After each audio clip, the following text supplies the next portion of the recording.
वज़ीर आला उमर अब्दुल्ला ने कल कहा कि अगर स्टेटहुड रिस्टोर नहीं हुई तो मैं इस्तीफा पेश कर दूंगा। किस तरह से देखते हैं उमर अब्दुल्ला के बयान को? देखिए, कल जब से चीफ मिनिस्टर उमर अब्दुल्ला साहब का ये बयान आया है कि वो अगर रियासत का दर्जा वापस नहीं मिला तो वो इस्तीफा दे देंगे, तब से पत्रकार मित्र मेरे पीछे पड़े हुए हैं कि हमारी इसको लेकर के क्या प्रतिक्रिया है। तो हम मिशन स्टेटहुड का ये कहना है कि बिना समय गवाए चीफ मिनिस्टर उमर अब्दुल्ला साहब आपको इस्तीफा दे देना चाहिए, नंबर 1। क्योंकि जिस जगह हमने आपको 16 अक्टूबर 2024 में बिठाया था, आप एक कदम भी रियासत के दर्जे की वापसी आर्टिकल 370 स्पेशल स्टेटस के लिए आगे नहीं बढ़ा पाए हैं। और यही नहीं, हमने जो लोगों के साथ मैनिफेस्टो में वादे किए थे वो वादे भी आप लोगों से किए हुए पूरे नहीं कर पाए। 1 लाख नौकरियां, 200 यूनिट बिजली फ्री, 12 गैस के सिलेंडर, डबल राशन, कुछ भी पूरा नहीं हुआ।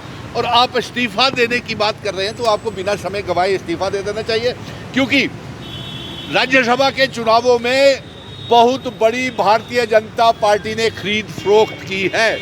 सूत्रों के हवाले से ये जानकारी आ रही है कि 25-25 करोड़ रुपए का एक एमएलए बिका है और 5 विधायक बिके हैं। बहुत बड़ी डील हुई है और आप इस्तीफा देने की बात कर रहे हैं। आपको जानकारी है कि आपके कौन से एमएलए बिके हैं? अगर आप नहीं बताएंगे तो सुनील डिम्पल ये 1 हफ्ते के अंदर अंदर सारा कौन कौन से एमएलए बिके हैं उनका खुलासा कर देगा। असेंबली सेशन चल रहा है, आपको उम्मीदें हैं कि इस बार जम्मू और कश्मीर के लोगों के इश्यूज पर कोई बात होगी, डेली वेजर्स के इश्यूज पर कोई बात होगी? देखिए, वो दूसरा सवाल है, लेकिन इस समय जो प्रतिष्ठा में लगा हुआ है, पहले आप चीफ मिनिस्टर उमर अब्दुल्ला साहब अपने मेंबर पार्लियामेंट्स को समझाएं, उनको संभालें। वो भी आपसे नाराज है कि आपका एक भी वादा पूरा नहीं हुआ। और दूसरा, आपको ये बता दें कि अगर आपने जल्द इस्तीफा नहीं दिया तो आपकी सरकार गिर रही है।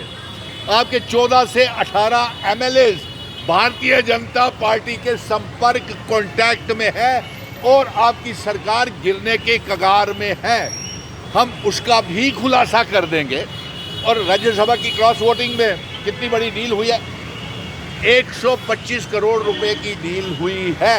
आपने तो कहा, खुद ही कहा कि खाना आपके साथ खाया, आपकी मुर्गियां दूसरे के आंगन में अंडे दे आई। आपने ये भी कहा कि आपको उमर साहब ने कि आपको जानकारी है कि आपके कौन से एमएलए वहाँ वोटिंग कराए हैं, तो उसका खुलासा कीजिए 1 हफ्ते के अंदर, नहीं तो हम इसका खुलासा करेंगे। अब आपकी सरकार दूसरी ओर आते हैं कि रियासत के दर्जे की जंग हम जारी रखेंगे। आर्टिकल 370, 35 से रियासत का दर्जा, ये सारी हमारी जंग जारी रहेगी। और इसके साथ साथ आपको बता दें कि जो एमएलएज हैं, आपने यह सवाल किया मेरे पत्रकार मित्रों की असेंबली का सेशन चल रहा है, तो असेंबली के सेशन में बेहद अफसोस की बात है कि लोगों की बात नहीं हो रही। मैं मुबारक देता हूं जम्मू कश्मीर के लोगों को कि हमने दरबार मूव शुरू करवाया और वो जंग जीती। हमने विलय दिवस की भी जंग जीती। और एक और बात बता दूं, उमर अब्दुल्ला साहब, अगर आप इतना ही संजीदा हैं रेजिग्नेशन देने के लिए तो पहले इसी असेंबली सेशन में आप रियासत के दर्जे का बिल लाएं, आर्टिकल 370 का बिल लाएं। और जी बोलिए।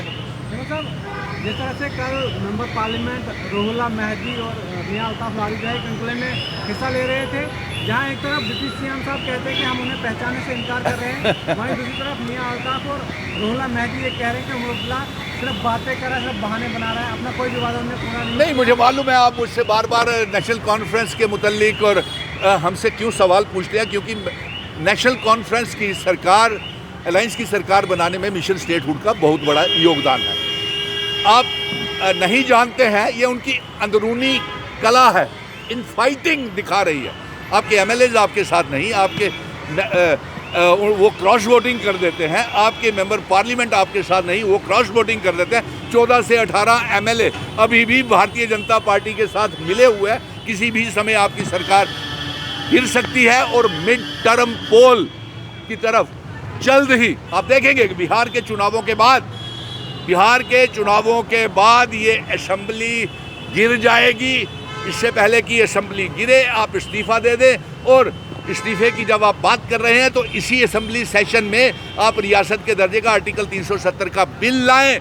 और साथ में अफसोस तो इस बात का है कि बेरोजगार नौजवानों को रोजगार नहीं, आपने 1 लाख नौकरी देने का वादा किया था। डेली वेजर आज मेरे साथ यहाँ पे प्रोटेस्ट धरने प्रदर्शन कर रहे हैं और आप विधायकों की तनख्वाहें बढ़ाने की बात कर रहे हैं। सुनने में ये आ रहा है कि विधायकों की तनख्वाहें बढ़ाने का बिल भी पास हो रहा है। और भारतीय जनता पार्टी के 28 MLA क्या कर रहे हैं? उन्होंने दरबार मूव शुरू करवाने में फेल हो गए। उन्होंने रियासत के दर्जे की वापसी को कोई नहीं किया। कल महाराजा हरि सिंह जी का इतना बड़ा विले असेशन दिन था, हमने ज़ोर शोर से मनाया, लेकिन इनके पास कोई वो जाबाजियत नहीं थी कि ये सेशन का दिन मनाते। जैसे कल महाराजा हरि सिंह जी का दिन था बहुत बड़ा जी। और जम्मू के जो LG वो नहीं आए थे और लद्दाख के LG आए हुए थे। एक बात उसमें और कहनी चाहूँगा मैं, जो महाराजा हरि सिंह जी को उन्होंने एक बार वो श्रद्धांजलि दी, जो RSS का प्रचारक था उसको 2 बार दी। इसका क्या बात बोलोगे यार? अरे यार ये लोग डोगरों के सगे नहीं हैं, ये डोगरे दे सके नहीं है ने। जम्मू के 28 MLA 2 मैंबर पार्लीमेंट होने को और चली है राज्यसभा के विच। आप मुझे बताइए 28 से 32 कैसे हो गए? हाँ 28 से 32 कैसे हो गए? मैंने कहा ना आपको 25-25 करोड़ रुपए की डील हुई है और ये 28 से 32 नहीं, एक 5वां भी है, 5 के साथ हुई है। 2 वो जिन्होंने वोट अपना खराब किया वो भी बिके हैं। सो इसलिए मैं आपसे ये गुजारिश करूँगा कि आप इनसे पूछिए कि रियासत का दर्जा क्यों वापस नहीं आ रहा। और उमर अब्दुल्ला साहब का ये जो बयान है कि मैं इस्तीफ़ा दे दूंगा, उन्हें बिना समय गवाए इस्तीफ़ा दे देना चाहिए, क्योंकि उनकी सरकार वैसे भी 2026 में जनवरी से पहले गिर रही है और मध्यवर्ती चुनाव फिर से जम्मू कश्मीर में होने जा रहे हैं, मिड टर्म पोल। LG साहब को ये हम बात लोगों ने बात पूछी पत्रकार मित्रों ने कि आप बोले 4 सीटें है विधानसभा पर, 1 सीट निकली, जो 3 सीट कहाँ पे? कोई रिप्लाई नहीं दिया। वो दे ही नहीं सकते हैं उनको। LG आप कह रहे थे कि लद्दाख का यहाँ पे आया हुआ था। अरे ये वही पार्टी है जिसने रियासत तोड़ दी, महाराजा हरि सिंह जी का स्टेट सब्जेक्ट तोड़ दिया, महाराजा हरि सिंह जी का आर्टिकल 370 तोड़ दिया, उनके बनाए हुए कानून तोड़ दिया, उनकी पगड़ी, बुजुर्गों की विरासत, हमारी पगड़ी को ठोकर मार दी। उनको क्या हक पहुँचता है कि वो महाराजा हरि सिंह जी का दिन बनाए? साथ में आपने लद्दाख को अलग कर दिया, लद्दाख का माहौल ख़राब कर दिया इसी LG की वजह से।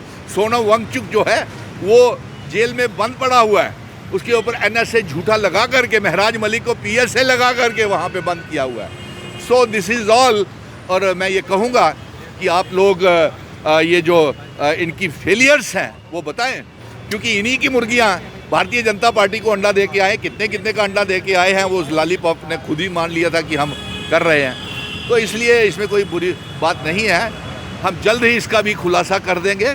और क्रॉस वोटिंग हो रही है, 14 से 18 MLA जो है वो अलायंस की सरकार के भारतीय जनता पार्टी के संपर्क में है और ये सरकार कभी भी गिर सकती है।